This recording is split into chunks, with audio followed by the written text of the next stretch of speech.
Born in New York in 1901, Frank Hayes dreamed of being a racehorse jockey. Though he was short in stature, he was too heavy for the job, so he found himself working as a groom and a stablehand instead. Sadly, Hayes wouldn't live to see himself ride a horse to victory. But he would ride a horse to victory. My name's Moxie, and this is your Brain on Facts. LeMans, Grand Prix, Bathurst, the Indy 500. Car races are big business all around the world. But there was a time when people believed these new horseless carriages were a novelty item, too flimsy for such an activity. They weren't all that wrong.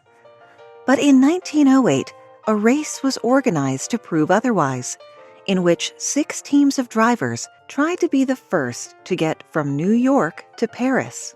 Considering the state of automobile technology at the time and the lack of overall road infrastructure, this was no mean feat. Only 3 of the 6 competitors would even complete the course. The race was a 169-day ordeal and still stands the longest motorsport event ever held. Starting line was set up in Times Square on a gray, overcast 12th of February. The 6 driving teams competed under 4 flags: Germany, France, Italy, and the U.S. The French set off with the highest number of cars, as 3 distinct automobile manufacturers were participating. The event brought almost 250,000 people onto the streets of New York City to witness the start of the race, considerably more people than attended the very first New York New Year's Eve ball drop, which also occurred in 1908.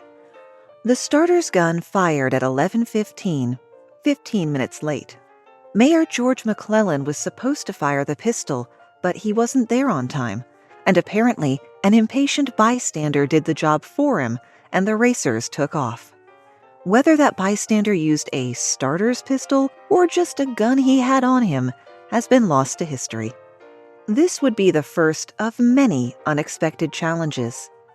The planned route would take the racers across the U.S., north through Canada, into Alaska, then over the frozen Bering Strait into Siberia, across Russia to Europe, finally stopping in Paris. Now add together 2 recently acquired pieces of information. They're starting this in mid-February and planning to drive across Alaska, Siberia, and all of Russia. Good luck with that.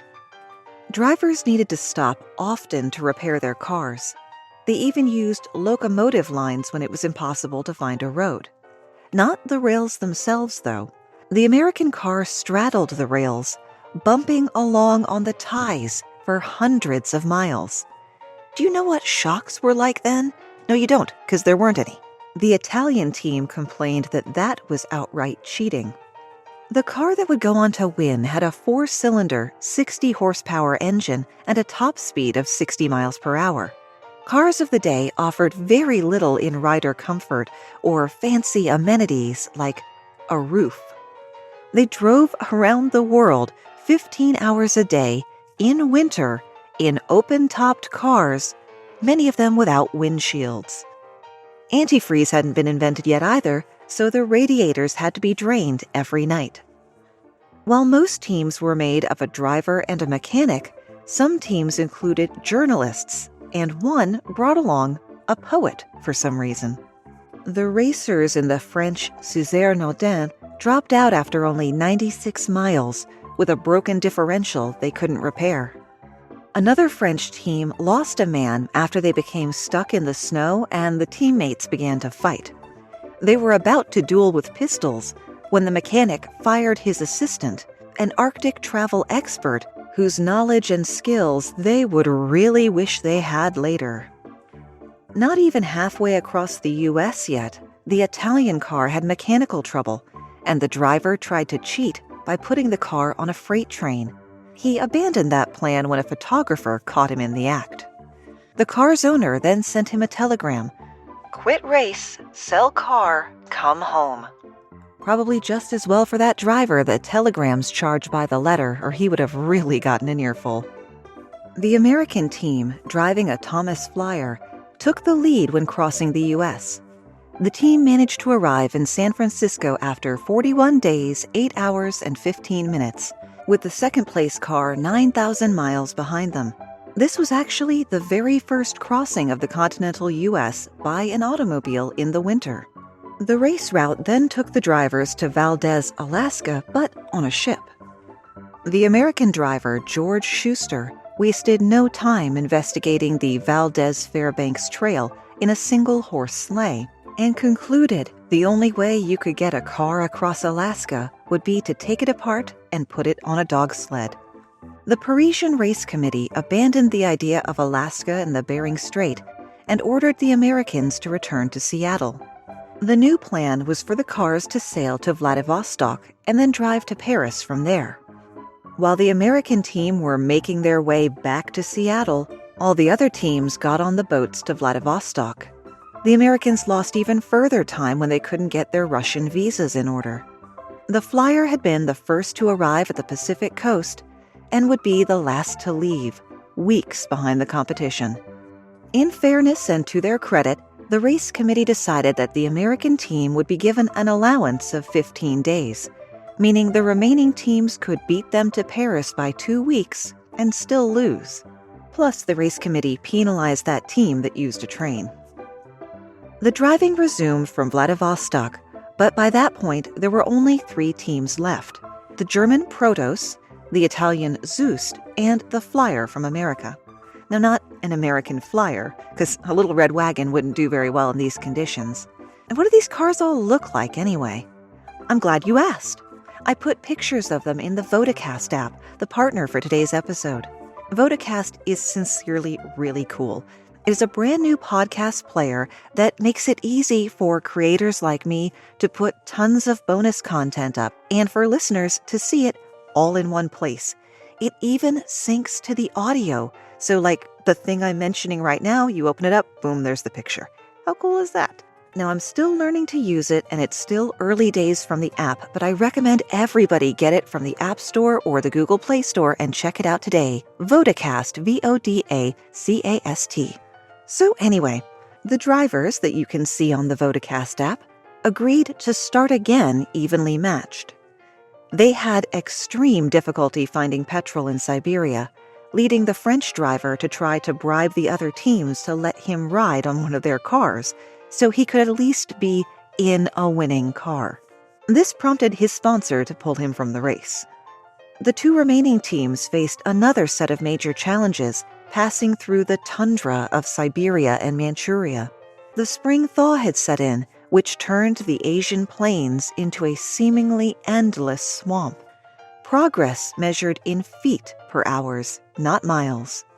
The drivers had to push their cars as much as drive them, and even resorted to occasionally hitching them up to teams of horses to pull them along. And they got lost.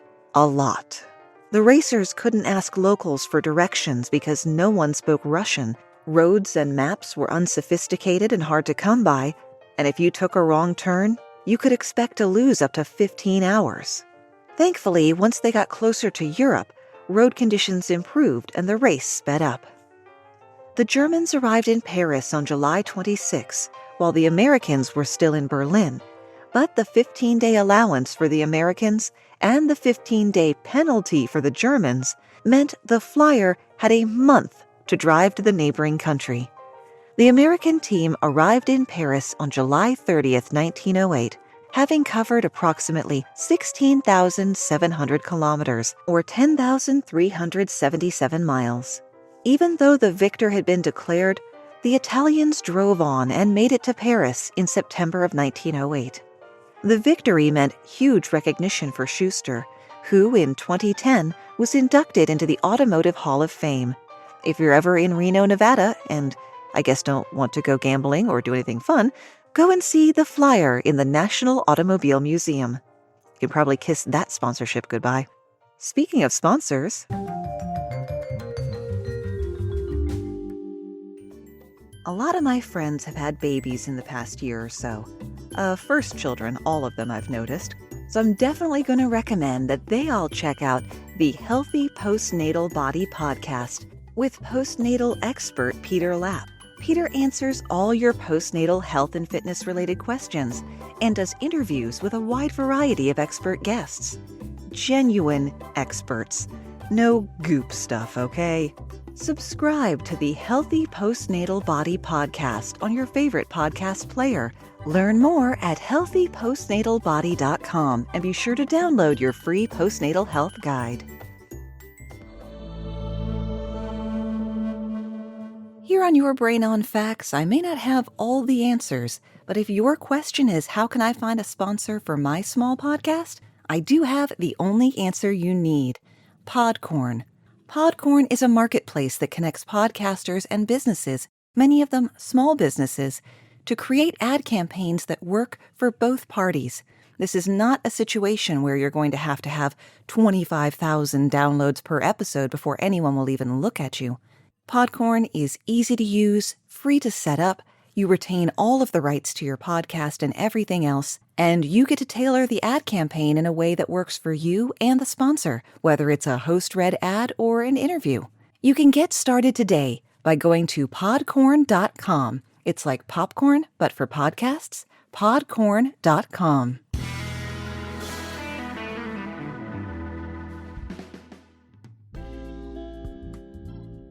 The first Olympics held in the U.S., the 1904 Games in St. Louis, were part of that year's World's Fair, and they stand unchallenged for the title of most bizarre Olympic events ever. The flagship event, the marathon, was conceived to honor the classical heritage of Greece and underscore the connection between the ancient and the modern.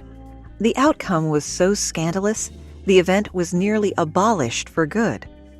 A few of the runners were recognized marathoners.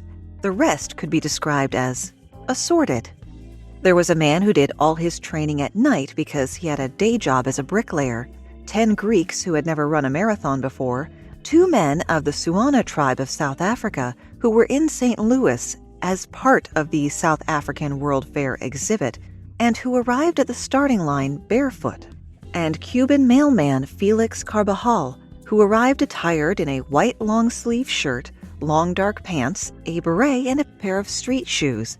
He'd raised the money for the journey to America by running the length of Cuba. Upon his arrival in New Orleans, he lost all that money in a dice game and had to walk and hitchhike to St. Louis. For the benefit of several listeners, that's a distance of 1,100 kilometers. The race was run on August 30th, starting at 3:03 p.m. If you know anything about daytime temperatures, that's what we around here call hot time. Heat and humidity soared into the 90s.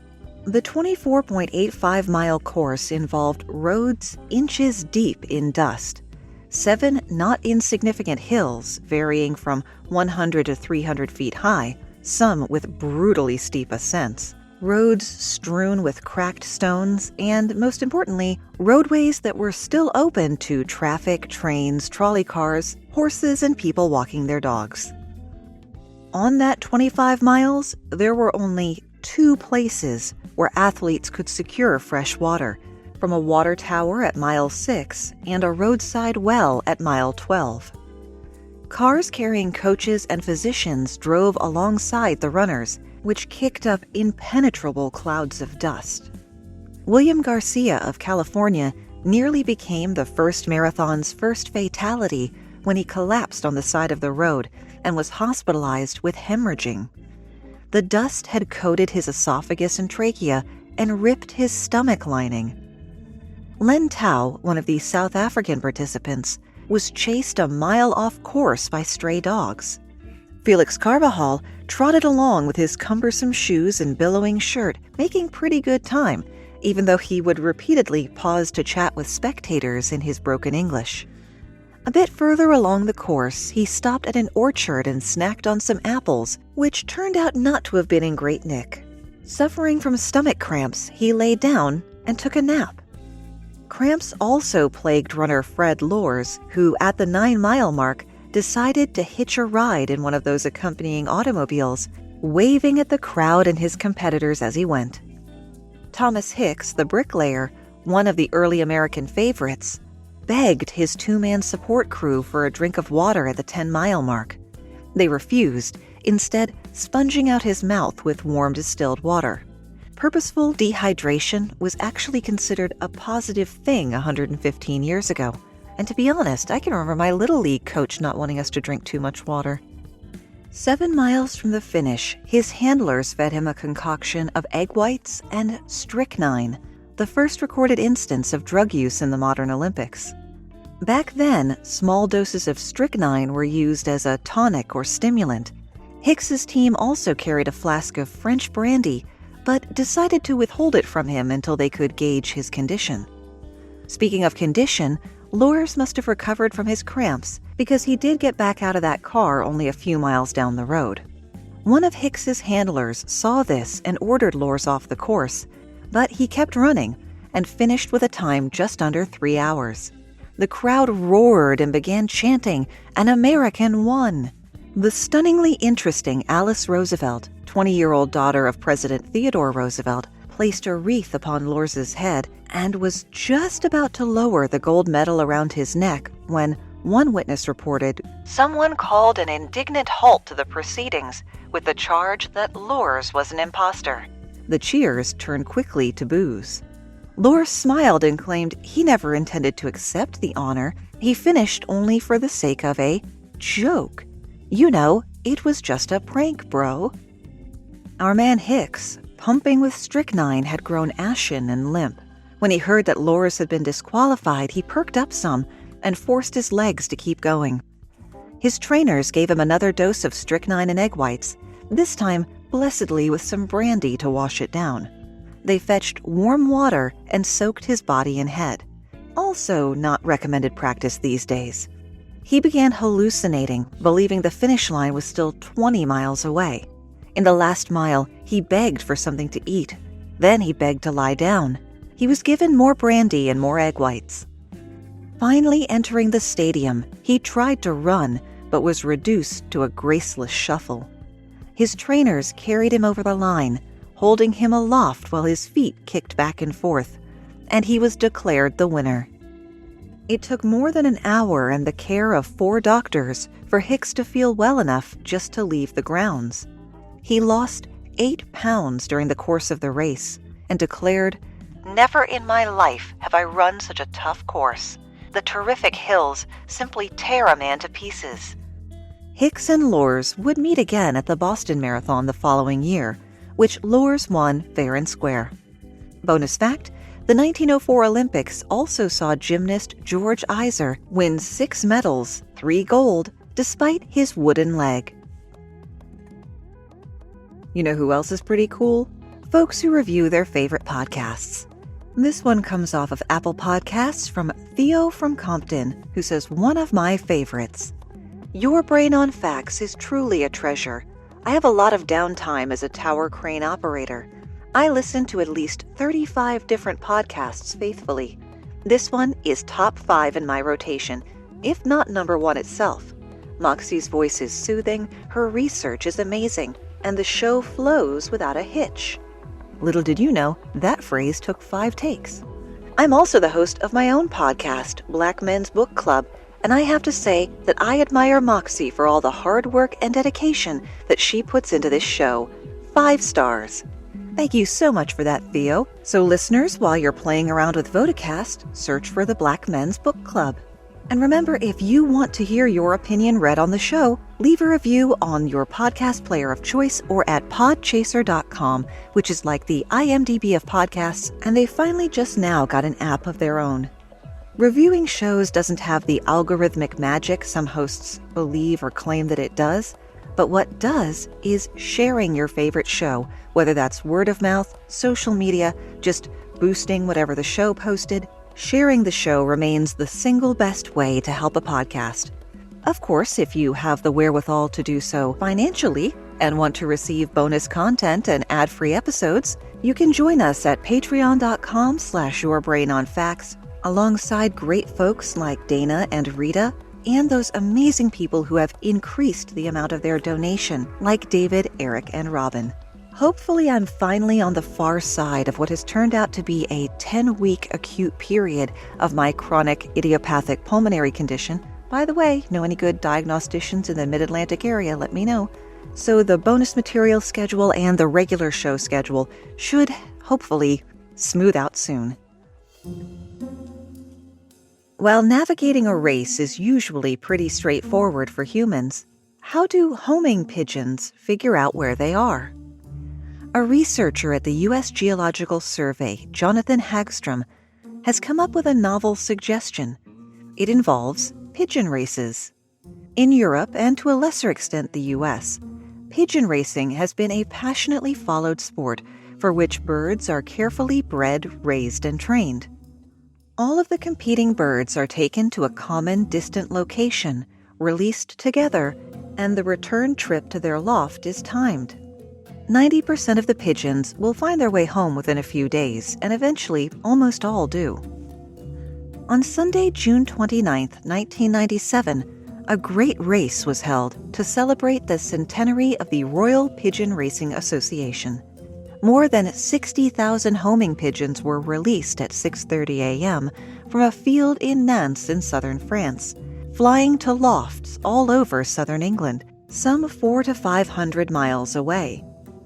By 11 a.m., the majority of the racing birds had made it out of France and were over the English Channel. The fastest birds should have arrived at their lofts by early that afternoon, but they didn't.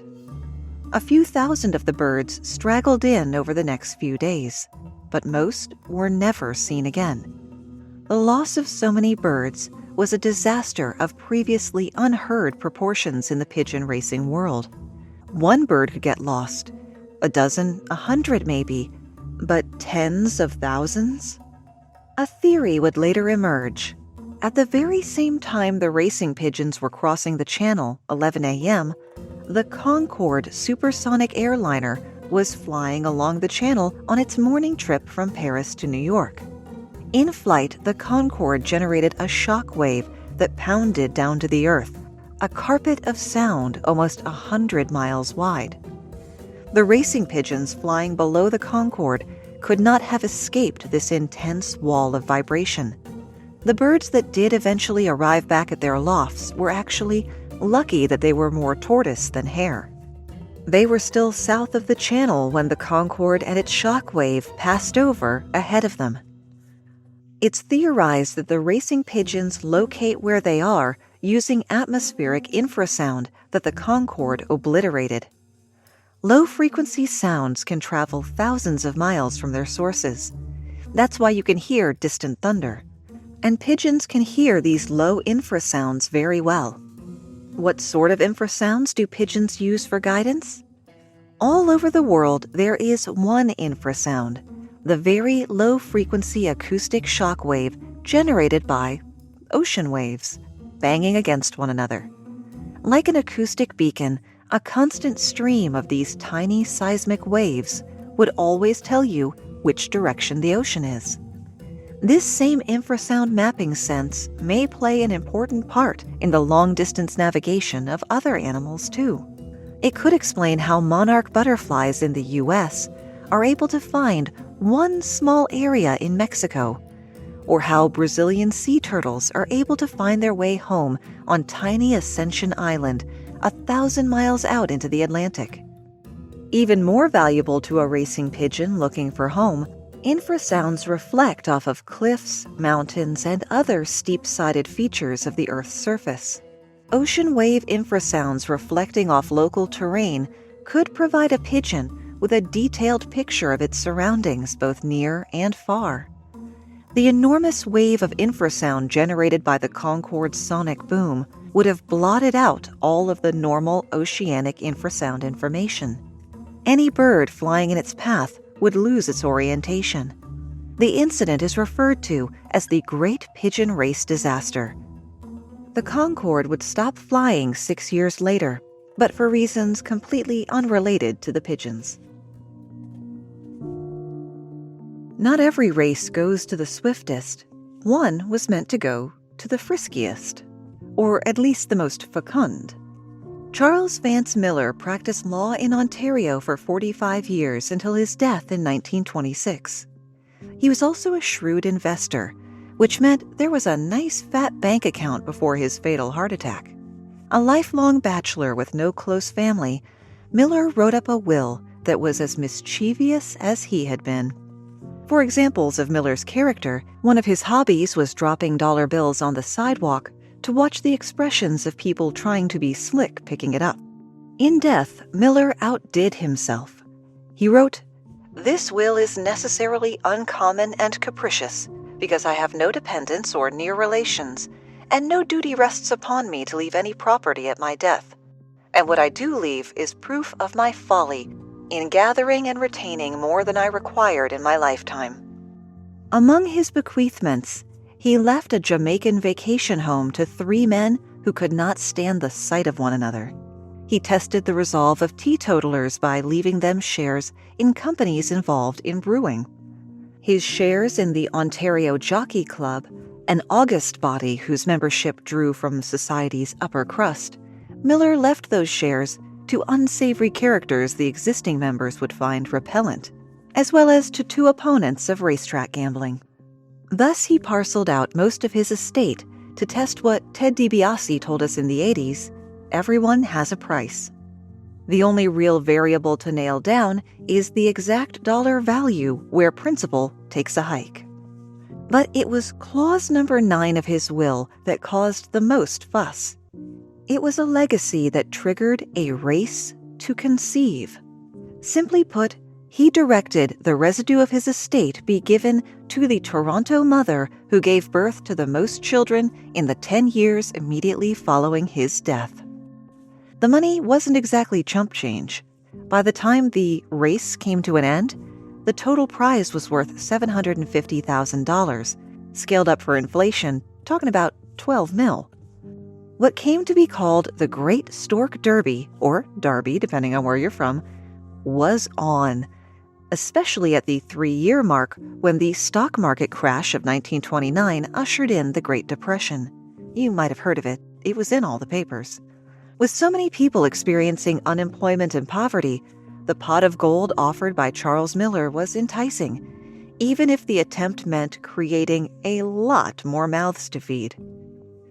Newspapers across the country followed the fortunes and fertility of the contestants closely. It was a welcome distraction from grim reality, a sort of reality show of its day. 5 women led the pack, mostly lower income and already with a slew of children, and they quickly became household names. Those 5 of most fruitful loins had delivered 56 children between them, 32 of which had been born by 1933. From Time magazine, Christmas Eve 1934. Last week in Toronto, each of the 2 leading contenders for the prize money bore a child. Mrs. Frances Lillian Kenny, 31, gave birth to a girl, her 11th since the race began. Mrs. Grace Bagnotto, 41, gave birth to a boy, her 9th. While citizens followed the race keenly, the Ontario provisional government was not as entertained. It called the Maternal Marathon the most revolting and disgusting exhibition ever put on in a civilized country. You want to see the face of a woman who's given birth to 10 or 12 kids in the span of a decade? You know where I left it. It's on the Vodacast app. I'm really having fun playing around with the Vodacast app, and I hope as you're trying it, you're having fun using it too. Now I can share all this extra peripheral stuff without having to go to a separate page. And you know my squirrel brain, there'll probably be some bonus stuff that's not even germane to the episode. The deadline for the baby birthing was midnight on Halloween 1936. On October 19th, the Daily Journal World of Lawrence, Kansas, carried a story that started, "A hesitant stork circled uncertainly today at 1097 West Dundas Street with what looked like a $750,000 baby in his well-worn bill." However, the productive resident of that address, Grace Bagnotto, was soon disqualified from the Derby. Her husband turned out to be an illegal Italian immigrant, and that didn't sit well with authorities. Everything old is new again, eh? Lillian Kenny, who had 10 births under her belt, no pun intended, was also tossed out of the event because she had the misfortune to deliver 2 stillbirths, and they were declared not to count. Pauline Clark also gave birth 10 times during the competition period, but several of her babies were conceived out of wedlock, an activity deeply frowned upon at the time, so they were also out. As the final whistle blew, 4 women were tied at 9 babies each: Annie Smith, Alice Timleck, Kathleen Nagel, and Isabel McLean. Each received $125,000, about $2 million today. Lillian Kenny and Pauline Clark were given consolation prizes of $12,500 or $20,000. So that's not nothing. Nothing being exactly what Mrs. Bagnotto got. When Miller's law partner found the will, he thought it was a joke rather than a binding legal document. Others thought its purpose was to tie the legal system in knots for fun or some satirical purpose. According to the Canadian Encyclopedia, the question of whether Miller intended his will to take effect or merely to amuse his lawyer friends remains in doubt. The Ontario government, which had earlier huffed and puffed about the unseemly Stork Derby, tried several times to have Charles Miller's will declared null and void, saying it was the duty of the government to stop this fiasco. A few of Miller's distant relatives popped up to challenge his will, hoping to score a jackpot. But the will and its Stork Derby clause held up, and eventually the Supreme Court of Canada said it was valid. It's pleasing to report that the winners handled their legacies sensibly and were able to buy homes and provide education for their children. The winners, that is. We will never know how many women started the Stork Derby and then dropped out when it was clear they couldn't catch up. By the end, at least 24 mothers had produced at least 8 babies that we know of. This placed an enormous burden on the families suffering through the Great Depression, with 25% of Toronto families receiving government support as of 1935. The prize money was a direct result of Miller's capricious nature. He once missed the ferry between Windsor and Detroit, which annoyed him to such a degree that he bought the property that would eventually be used to construct the Detroit-Windsor Tunnel, which put the ferries out of business. And it was money from this investment that largely funded the Stork Derby.